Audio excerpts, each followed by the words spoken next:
नमस्कार, जनता समाचार देख रहे हैं आप और आपके साथ मैं हूं दिव्यानी व्यास। चलिए रुक करते हैं आज की खास खबरों पर।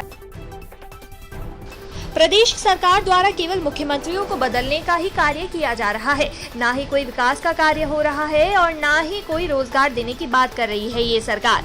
ऐसा कहना है प्रगतिशील महिला एकता केंद्र की महिलाओं का, जिन्होंने बढ़ती महंगाई के चलते आज लालकुआ शहर में जुलूस निकालते हुए राज्य सरकार का पुतला फूंका है।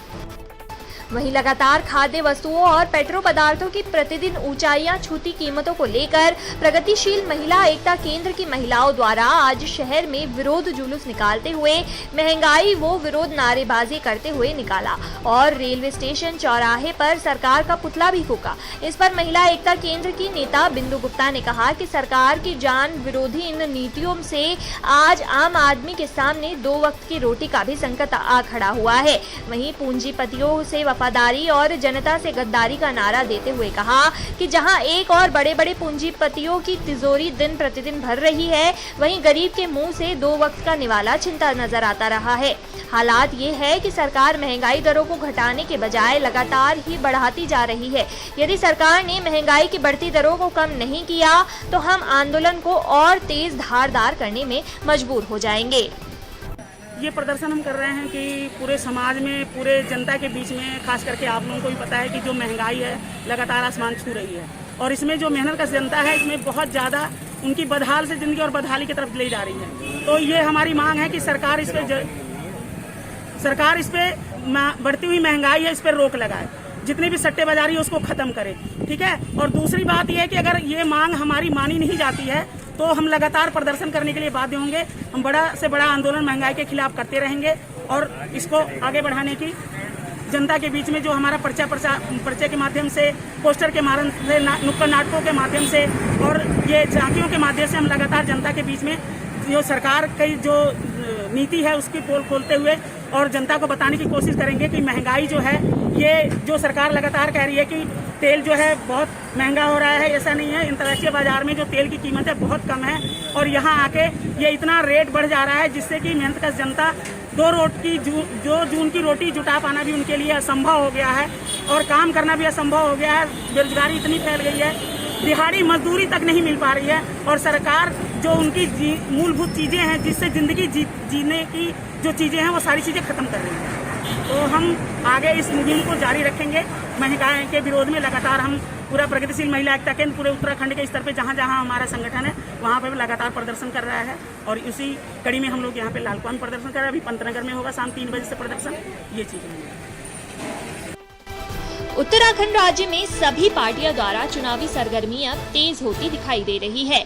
आम आदमी पार्टी अपना धरातल मजबूत करने की कोशिश में लगी है और अपनी चुनावी घोषणाएं करने में लगी है। वहीं आम आदमी पार्टी की चुनावी घोषणाओं को केवल हवाई घोषणाएं बताया जा रहा है। जिला महामंत्री कांग्रेस हेमंत साहू ने कहा कि कांग्रेस की सरकार इतने सालों से उत्तराखंड का विकास करने में लगी थी, लेकिन जब से ये सत्ताधारी पार्टी आई है उन्होंने एक भी विकास का कार्य नहीं किया है। हमने जहां कार्य करके छोड़े थे, आज वो जस के तस पड़े हैं।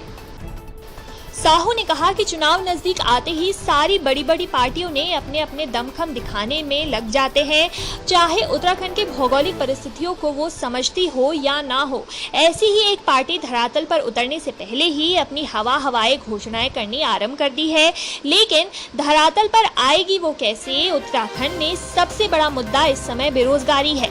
विकास के कार्य रुके हुए हैं, इन पर कोई बात नहीं करता है। हर चीज को मुफ्त करने की केवल बात हो रही है। मुफ्त करना क्या सभी समस्याओं का समाधान है? लगातार प्रदेश के अंदर सीएम बदलना ये प्रदेश का बहुत दुर्भाग्यपूर्ण है। इससे प्रदेश की जनता का, सरकारी खजाने का बहुत बड़ा बंटाधार हो रहा है और प्रदेश की जनता त्राही कर रही है। चाहे स्वास्थ्य सेवाओं की बात करें, चाहे सड़कों की बात करें, जनता की जो मूलभूत समस्याएं हैं उसमें सरकार फेल हो गई। सरकार ने कुछ सर्टिफिकेट दे दिया है कि उनके तीरथ सिंह रावत बेकार थे, उनके त्रिवेंद्र सिंह रावत बेकार थे। उन्होंने कुछ सर्टिफिकेट दिया है कि वो अच्छा काम नहीं कर पा रहे थे, तभी तो उन्होंने बदला। हम तो नहीं कह रहे कि उन्होंने अच्छा काम नहीं किया।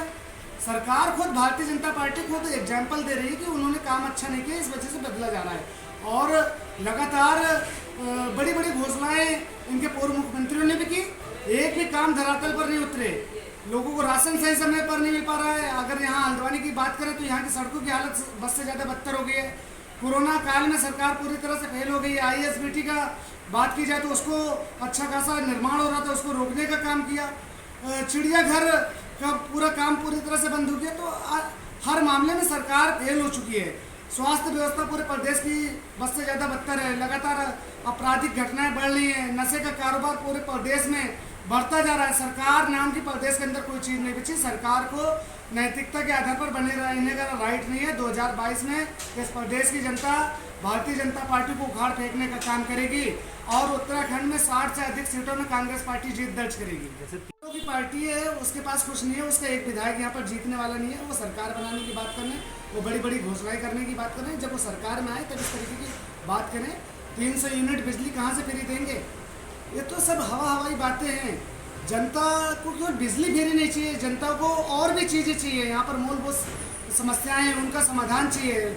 लोगों को रोजगार चाहिए, लोगों को शिक्षा चाहिए, लोगों को नौकरियां चाहिए, लोगों को बेहतर प्रशासनिक लोग चाहिए। तो उन सब चीज़ों में बात करनी होगी। केजरीवाल जी दिल्ली को नहीं संभाल पा रहे हैं, उत्तराखंड की बात कर रहे हैं, हवाई बातें कर रहे हैं।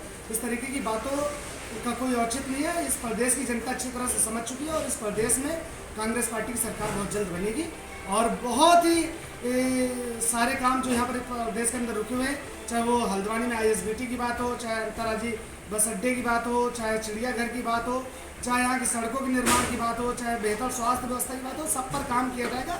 और कांग्रेस पार्टी भी बिजली फ्री देने का प्लान बनाएगी, लेकिन 300 यूनिट बिजली दे पाना फिर बहुत मुश्किल काम है। ये प्रदेश के पास इतना बजट नहीं है। हमारी प्रदेश की सरकार पहले ही घाटे में चल रही है, तो कहाँ से होगा? ऊर्जा निगम के पास इतना बजट ही नहीं है। ऊर्जा निगम पहले से घाटे में चल रहा है, तो कहाँ से बिजली फ्री देंगे? इस बारे में मंथन करना होगा। केवल घोषणा करने से काम नहीं होगा। इस प्रदेश की जनता बहुत पढ़ी लिखी है, समझदार है और जेन्युइन लोग यहाँ पे रहते हैं। तो वो सब लोग समझते हैं कि ये CM केजरीवाल यहाँ पर आकर केवल झूठी घोषणा कर रहे हैं, हवाई घोषणाएं कर रहे हैं। और भारतीय जनता पार्टी का सब लोग जान चुके हैं। वो मुख्यमंत्री बनाने की फैक्ट्री बनने का काम कर रही है। आज प्रदेश की जनता ये तय नहीं कर पा रही है, ये नहीं सोच पा रही कि कब कौन से दिन कौन नया मुख्यमंत्री हो जाएगा। आज बच्चों के सामने भी अगर एग्जाम में क्वेश्चन आ जाए तो बच्चे भी नहीं बता पाएंगे हमारे प्रदेश का मुख्यमंत्री कौन है। आज क्वेश्चन पेपर में कुछ छपेगा, अगले दिन CM कौन होगा। इस प्रदेश की इस तरीके की स्थिति हो गई है कि भारतीय जनता पार्टी को इस देश और इस प्रदेश की जनता से माफ़ी मांगनी चाहिए। इस प्रदेश को बर्बाद करने का काम भारतीय जनता पार्टी कर रही है, जिसका 2022 के चुनाव में कांग्रेस पार्टी जवाब देगी। कॉस्मेटिक और प्लास्टिक की दुकान में लगी भीषण आग, सामान जलकर हुआ राख। समय रहते आसपास के लोगों ने पाया आग पर काबू। दुकान मालिक को घर जाकर बुलाया लोगों ने। पुलिस को सूचना मिलते ही पुलिस मौके पर पहुंची। घटना करीब 9:45 बजे की बताई जा रही है। दमकल से आग पर काबू पाया गया। भैया कॉस्मेटिक की है दुकान लक्ष्मीनगर संस्कृति स्कूल के पास की बताई जा रही है।